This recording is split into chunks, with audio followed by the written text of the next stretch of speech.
Oi, amigas e amigos, tudo bem com vocês? Muito bom dia, boa tarde, boa noite. Você que está chegando por aqui para mais um vídeo no meu canal. Para quem não me conhece, eu sou Almeno Campos, jornalista esportivo daqui do Rio de Janeiro. Faço parte da equipe de transmissões da MS Web Rádio, que é uma web rádio lá do Mato Grosso do Sul. E na noite desta quinta-feira, fizemos o jogo daqui do Maracanã mesmo, claro. E em mais um Fla-Flu, venceu o Fluminense. Pois é, o tricolor das Laranjeiras derrotou o Flamengo por 2-0, jogo válido pela 30ª rodada do Brasileirão. Então vai ser o tema do vídeo, essa vitória do Fluminense. E já convido você a deixar o like no vídeo, se inscrever no canal, ativar o sininho das notificações, pois quando for postado um novo vídeo ou um short, que é aquele vídeo mais curto, você vai receber a notificação. E claro, compartilhe o vídeo com todo mundo, até mesmo para aquela pessoa que você não gosta, que você detesta, que você odeia, não tem nenhum problema. O importante é divulgar os vídeos, os conteúdos que faço por aqui, pois essa divulgação é muito importante também para o crescimento aqui do canal. Beleza? Então, deixa eu até pegar aqui o caderno também, né, que pode ser importante também para ajudar na colinha. Tá aqui o caderno com as anotações, tem escalações, número de finalizações, quem fez os gols, enfim, a lista de pendurados. Então, tudo isso aqui anotado. Bem, mais um Fla-Flu e Fluminense voltando a derrotar o seu maior rival. Eram 8 Fla-Flus que o Fluminense não derrotava o Flamengo. Pois é, a última vez que o Fluminense tinha derrotado o Flamengo foi no segundo jogo da final do Campeonato Carioca do ano passado, quando o Fluminense goleou por 4-1 e acabou assim conquistando o título carioca do ano passado. Desde então, foram 4 vitórias do Flamengo e 4 empates, até que na noite desta quinta-feira o Fluminense voltou a derrotar o Flamengo. E eram 4 clássicos cariocas que o Fluminense não ganhava, né? A última vitória tinha acontecido aqui mesmo, obviamente no Maracanã, diante do Vasco. Jogou pela 3ª rodada do Brasileirão deste ano. Desde então, o Fluminense tinha sofrido 4 derrotas diante do Flamengo no primeiro turno. Perdeu 2 vezes para o Botafogo neste Brasileirão e teve uma derrota também diante do Vasco, lá no estádio Newton Santos, aí pelo segundo turno do Brasileirão. Então, o Fluminense também voltando a ganhar um clássico aqui no Rio de Janeiro. Bem, e uma vitória que teve uma participação importantíssima e fundamental do camisa 10, Paulo Henrique Ganso. Cara, que jogador é o Ganso. E ele foi muito importante porque ele acabou participando da construção das jogadas dos 2 gols do Fluminense. Ele deu aquele passe pré-assistência, né? Assistência da assistência, enfim, mas acabou sendo fundamental também nessas jogadas. Enfim, antes de falar dos gols que saíram na segunda etapa, vamos começar aqui falando do que aconteceu na primeira etapa. E que na primeira etapa, inclusive, né, o Flamengo acabou atuando melhor. O Flamengo que teve 10 finalizações contra 5 da equipe do Fluminense, então o Flamengo teve um volume maior de chegadas ao ataque do que o Fluminense. O Fluminense ele mais se defendeu do que atacou, o Fluminense teve dificuldades para construir suas jogadas na primeira etapa. O Flamengo até teve bola na trave, né, que foi com um chute do Bruno Henrique. Foi confuso até, né, que o Bruno Henrique chutou, a bola bateu na trave esquerda, o Fábio já estava vendido no lance, enfim. Vendido, eu digo, mas porque não teria como defender o chute do Bruno Henrique, né? Aí a bola bateu na trave, bateu no Fábio e foi para a linha de fundo, cara. Quase que ia sair um gol esquisito, né? Mas o Bruno Henrique não fez o gol nessa ocasião da jogada, né? Enfim. Aí o Flamengo teve esse volume grande de criação de jogadas, mas acabou que faltou mais uma vez um capricho na pontaria, né? Até observando aqui, teve oportunidades com o Bruno Henrique, outras chegadas pelas laterais em que faltou o capricho do Flamengo também no último passe, enfim. Mas o Flamengo teve esse volume maior de chegadas ao ataque do que o Fluminense, que até chutou 5 vezes na primeira etapa, mas teve essa certa dificuldade na criação de jogadas. E aí, no final da primeira etapa, olha só como é que é o futebol, né? O Flamengo que vinha jogando melhor na primeira etapa, não achei o Flamengo com aquela intensidade que nem teve nos jogos anteriores sob o comando do Filipe Luiz contra o Corinthians, no primeiro jogo da semifinal da Copa do Brasil, também contra o Bahia, lá em Salvador pelo Brasileirão. Não teve aquela intensidade, também não foi aquele marasmo, por exemplo, quando o Tite comandava o Flamengo, tá? Mas o Flamengo não foi tão intenso como foi nas últimas 2 partidas, né? Mas teve esse volume maior de chegadas. E aí no final da primeira etapa, o Fluminense teve um pênalti a favor. A princípio, o árbitro Rafael Claus não tinha marcado nada, que foi uma chegada de carrinho, acho que foi do Léo Pereira, não sei se foi o Léo Pereira ou se foi o Léo Ortiz, agora não vou me recordar, mas foi um carrinho ali frontal em cima do Marquinhos. Então o árbitro de vídeo, Rafael Trace, chamou o Rafael Claus para revisar o lance no monitor, e aí o Rafael Claus viu o lance e depois da revisão acabou marcando o pênalti para o Fluminense. Assim, teve um toque em cima do Marquinhos, sim, mas eu não sei não, cara, se o Marquinhos já não estava começando a tombar já para o gramado antes de fato acontecer o contato, né? Mas acabou que o pênalti foi marcado e aí foi o Ganso para a cobrança. Aí o Ganso com o pé esquerdo bateu, a bola foi no cantinho direito e o goleiro Rossi acabou fazendo a defesa. Então, o Fluminense, que poderia abrir o placar no final da primeira etapa, acabou não abrindo porque o Rossi acabou defendendo a cobrança do camisa 10 do Fluminense. Enfim, 0-0 no placar, as duas equipes foram para os vestiários.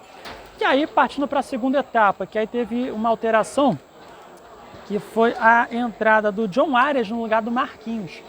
Detalhe, né? O ataque hoje do Fluminense foi formado pelo Marquinhos na ponta direita, o Lima jogando na ponta esquerda. Pois é, o Lima atuando pela ponta esquerda, né? Teve essa configuração diferente, até porque o Keno estava cumprindo suspensão hoje. E o John Arias, né, pelo fato de ter sido titular mais uma vez na Colômbia, nessa última data FIFA, acabou que só entrou no segundo tempo. E assim aconteceu, o Arias entrou no lugar do Marquinhos. E aí o Fluminense fez um jogo certinho no segundo tempo, porque aos 4 minutos o Fluminense abriu o placar, 4 minutos da segunda etapa, e aí teve a participação do Ganso.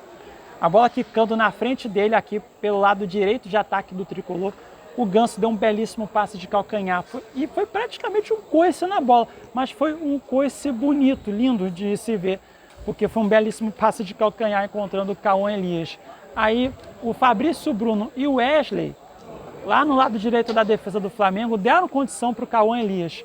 Então o atacante do Fluminense correu com a bola, foi até a próxima linha de fundo e deu um passe cruzado rasteiro encontrando o Lima, que no meio da área de defesa do Flamengo acabou finalizando com o pé direito, sem chance de defesa para o goleiro Rossi. Dessa forma, abrindo o placar para o Fluminense, 1-0. E aí o segundo gol do Tricolor saiu aos 14 minutos, novamente com a participação do Ganso e também aí do John Arias. Que foi uma roubada de bola que o Fluminense fez no meio de campo, aí o Fluminense começou a desenvolver a jogada, aí o John Arias deu o passe para o Martinelli, e então o John Arias foi correndo para a direção da área de defesa do Flamengo. Aí o Martinelli tocou para o Ganso esperou a passagem do Martinelli nas costas da defesa do Flamengo, e assim aconteceu. O Ganso deu um belíssimo passe para o Martinelli, então o volante do Fluminense foi correndo com a bola, foi até a próxima linha de fundo e aí fez um passe rasteiro cruzado, encontrando o John Arias, que com o pé direito acabou finalizando, mandando a bola para o fundo da rede. Mais um gol do artilheiro do Fluminense na temporada, agora chegando a 12 gols marcados neste ano de 2024. Depois dessa situação, aí o Flamengo ficou muito desorganizado, não conseguiu atacar de uma maneira tão organizada e não teve aquela intensidade, né? Esse tipo de jogo, né, que o Filipe Luiz impõe na equipe, é um tipo de jogo que o Flamengo não vai ter o gás para fazer isso na partida toda. E lembrando que o Flamengo já está muito desgastado, estamos chegando no final da temporada aqui no Brasil, então não vai ter aquela intensidade, né? Até como o próprio Jorge Jesus, que é um mentor, digamos assim, para o Filipe Luiz, né? O próprio Jorge Jesus já falava, né, que os jogadores não são máquinas, que não é videogame para ter intensidade do início ao fim. E foi o que aconteceu com o Flamengo mais uma vez, né? Aí o Flamengo tentando articular jogadas, mas faltou aquela observação, aí bateu nervosismo, ansiedade e acabou que o Flamengo não conseguiu marcar gol. Teve lançamentos para a área e tudo mais, mas não conseguiu marcar um gol em cima do Fluminense. Fluminense que depois dos 2 gols teve uma outra finalização, mas enfim, o Fluminense ficou na dele, mais se defendendo, mas fez uma partida correta, uma postura correta e conquistando uma vitória importante, mais uma vitória importante nessa briga contra o rebaixamento. Foi a segunda vitória seguida do Tricolor, derrotou o Cruzeiro 2 semanas atrás aqui mesmo no Maracanã e agora voltando a derrotar o seu maior rival, o Flamengo. Com esse resultado, o Fluminense subiu para a 15ª colocação, chegando a 33 pontos. Em 16º lugar está o Corinthians, com 32. O Corinthians derrotou o Atlético Paranaense por 5-2 na Neoquímica Arena. E com esses resultados, né, o Atlético Paranaense entrou na zona de rebaixamento. Agora é o 17º colocado com 31 pontos. E o Vitória acabou perdendo uma posição, agora é 18º colocado com 29, mas o Vitória ainda vai jogar na rodada, vai atuar no final de semana contra o Red Bull Bragantino, vai jogar em casa, no Barradão, em Salvador. E por falar no Atlético Paranaense, esse será o próximo adversário do Fluminense.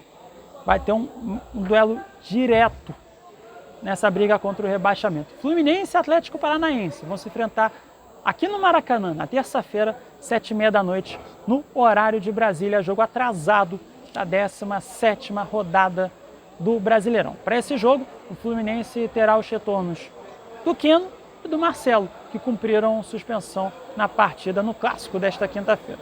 Já o Flamengo agora vai voltar as atenções para a Copa do Brasil. Vai enfrentar o Corinthians no domingo, 4 horas da tarde, no horário de Brasília, na Neoquímica Arena, em São Paulo, o jogo de volta das semifinais. Lembrando que no primeiro jogo, saudando aqui o Roberto Giulianelli. Bom descanso, meu amigo, bom descanso, porque vou depois, tá? Vou depois. Enfim, o Roberto aqui conversando aqui, Vinícius Sacramento também.